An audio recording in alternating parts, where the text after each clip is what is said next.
নমস্কার বন্ধুরা, রিতাস ডায়েরি চ্যানেলে আপনাদের সবাইকে স্বাগত। বন্ধুরা, জুন মাসে পড়েছে গঙ্গা দশহরা।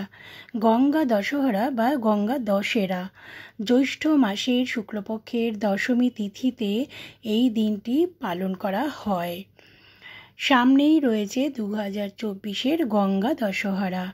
উল্লেখ্য, হিন্দু ধর্মমতে প্রত্যেকটা ব্রত তার উৎসবের বেশ কিছু গুরুত্বপূর্ণ দিক রেখে যায়। প্রত্যেক বছর জ্যৈষ্ঠ মাসের শুক্লপক্ষের দশমী তিথিতে পালন করা হয় গঙ্গা দশহরা। পুরাণ মতে স্বর্গের গঙ্গাদেবীকে মর্তে এনেছিলেন রাজা ভগীরথ। তিনি ছিলেন সগর রাজার বংশধর। বিশ্বাস করা হয় যে এই তিথিতে পূর্বের 10 জন্মে 10টি পাপ হরণ হয়। আর উৎসব চলতি মাসেই কিন্তু রয়েছে 2024-এ। গঙ্গা দশহরা পড়েছে জুন মাসের মাঝামাঝি সময়, আর 16ই জুন শুক্লপক্ষের দশমী তিথিতে।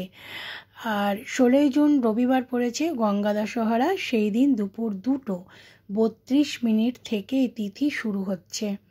গঙ্গা দশহরার তিথি শেষ হবে 17ই জুন বিকেল 4:43। তো বন্ধুরা, বুঝতেই পারছেন যে আগের দিন 2:32 লাগছে দুপুরে, পরের দিন 17ই জুন বিকেল 4:43 লাগছে।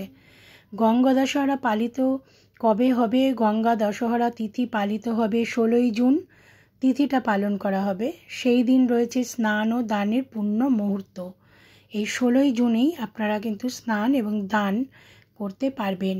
16ই জুন ভোর 4:03 থেকে শুরু করে 4:45 পর্যন্ত স্নান দানের শুভ মুহূর্ত রয়েছে। এটা ভোরবেলা। এছাড়া বেশ কিছু বিরল শুভ যোগ এই দিনে পড়েছে। তো চলুন দেখি। গঙ্গা দশহরার শুভ যোগ জ্যোতিষ গণনায় বলছে যে গঙ্গা দশহরার দিন হস্ত নক্ষত্র রয়েছে। এছাড়াও এই তিথিতে পড়েছে সর্বার্থ সিদ্ধি যোগ, অমৃত যোগ এবং রবি যোগ। 16ই জুন গোটা দিন থাকবে রবি যোগ। এছাড়াও বেলা 10:23 থেকে হবে সর্বার্থ সিদ্ধি যোগ। বলা হয় যে গঙ্গা দশহরার দিন গঙ্গা স্নান করলে 10 পাপ স্খলন হয়। তার মধ্যে 3টি বাচিক পাপ, 3টি শারীরিক পাপ, 4টি মানসিক পাপ। বন্ধুরা, এই দিন আপনারা অবশ্যই গঙ্গায় স্নান করবেন এবং গঙ্গা পুজো করবেন। আর সঙ্গে করে দুধ নিয়ে যাবেন, বেলপাতা নিয়ে যাবেন, ফুল নিয়ে যাবেন। গঙ্গার পাশে যদি কোনো শিব মূর্তি থাকে তাহলে পুজো দেবেন।